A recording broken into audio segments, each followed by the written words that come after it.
Hello everyone, আসসালামু আলাইকুম।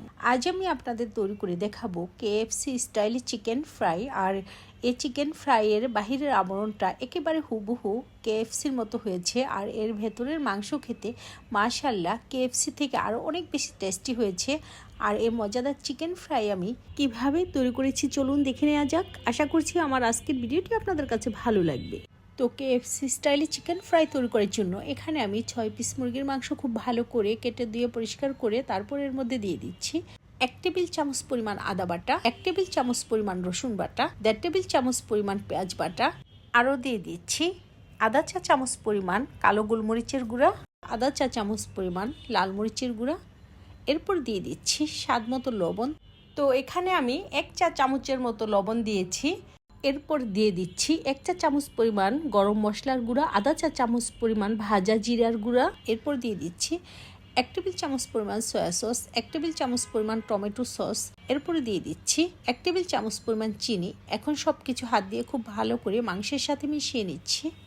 আর এখানে আমি মাংসের টুকরাগুলো একটু বড় সাইজ করে কেটে নিয়েছি। আর ভিডিও করার সুবিধার্থে এখানে আমি মাত্র 6 পিস মাংস নিয়েছি। আর এর চেয়ে ডাবল মাংস আমি অন্য একটি বাটিতে আলাদাভাবে ম্যারিনেট করে রেখে দিয়েছি। তো এটা খুব ভালো করে মশলার সাথে মেশানো হয়ে গিয়েছে। এখন এটা আমি এক সাইডে রেখে দিচ্ছি। এখন অন্য একটি বাটির মধ্যে নিয়ে নিচ্ছি 2 কাপ পরিমাণ ময়দা। আর ময়দা কাপ লেবেল করে নিয়েছি। এরপর এই ময়দার মধ্যে দিয়ে দিচ্ছি আধা কাপ পরিমাণ কর্নফ্লাওয়ার কাপ ভর্তি করে নিয়েছি। এরপর এর মধ্যে দিয়ে দিচ্ছি আধা চা চামচ পরিমাণ লবণ, আধা চা চামচ পরিমাণ গরম মশলার গুঁড়া, আধা চা চামচ পরিমাণ সাদা গোলমরিচের গুঁড়া, আধা চা চামচ পরিমাণ ভাজা জিরার গুঁড়া, 1 চা চামচ পরিমাণ পেঁয়াজ বাটা, আধা চা চামচ পরিমাণ আদা বাটা, আধা চা চামচ পরিমাণ রসুন বাটা, আধা চা চামচ পরিমাণ লাল মরিচের গুঁড়া, আধা চা চামচ পরিমাণ বেকিং পাউডার। এখন সব কিছু আবারও ময়দা ও কর্নফ্লাওয়ারের সাথে খুব ভালো করে একসাথে মিশিয়ে নিচ্ছি। আর সব মশলা ময়দা ও কর্নফ্লাওয়ারের সাথে খুব ভালো করে হাত দিয়ে ডলে মেশাতে হবে। আর এই কাজটি একটু সময় নিয়ে করতে হবে।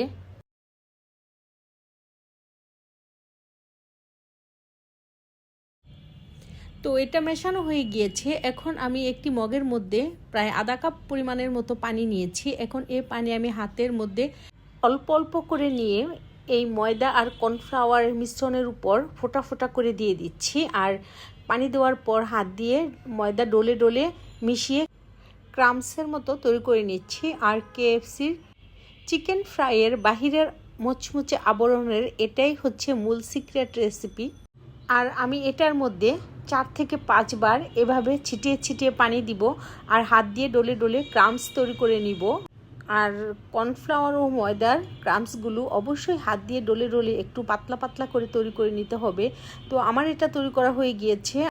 আর এই ক্রামস তৈরি করার সময় যখন অল্প পরিমাণ শুকনো উপকরণ অবশিষ্ট থাকবে তখনই যে কোনো একটি চালনির উপরে নিয়ে এটা চেলে শুকনো ময়দা ও কর্নফ্লাওয়ার থেকে ক্রামসগুলো আলাদা করে নিতে হবে। তো আমি কিভাবে করে নিচ্ছি তা ভিডিও দেখেই বুঝতে পেরেছেন।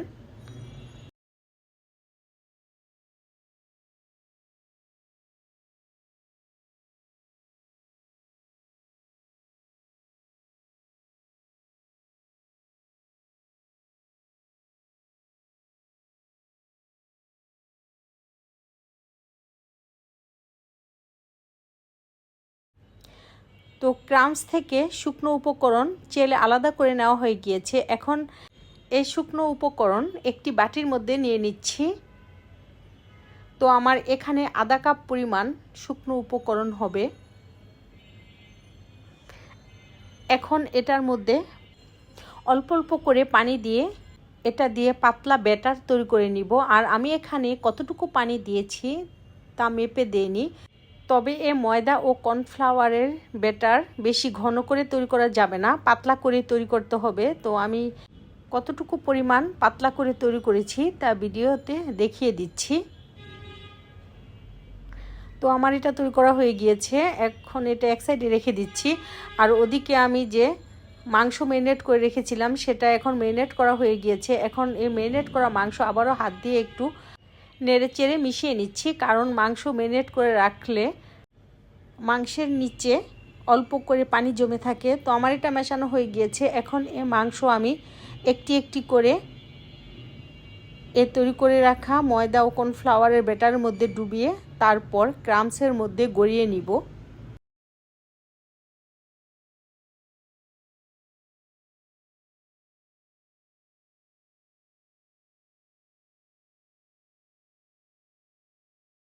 তো এভাবে আমি সবগুলো মাংসে প্রথমে ময়দা ও কর্নফ্লাওয়ারের ব্যাটারের মধ্যে ডুবিয়ে তারপর তৈরি করে রাখা ক্রাম্বসের মধ্যে গড়িয়ে একটি ট্রের মধ্যে রেখে দিব। আর এদিকে চুলার মধ্যে একটি কড়াই বসিয়ে এর মধ্যে পর্যাপ্ত পরিমাণ তেল দিয়ে তেল একটু ভালো করে গরম করে তৈরি করে রাখা মাংস দিয়ে দিব। তবে এখানে বেশি আড়াআড়ি করে মাংস দেওয়া যাবে না, পাতিলের মধ্যে যাতে একটু ফাঁকা থাকে সেভাবেই দিতে হবে। তো আমি প্রথমে 3টি দিয়ে দিচ্ছি।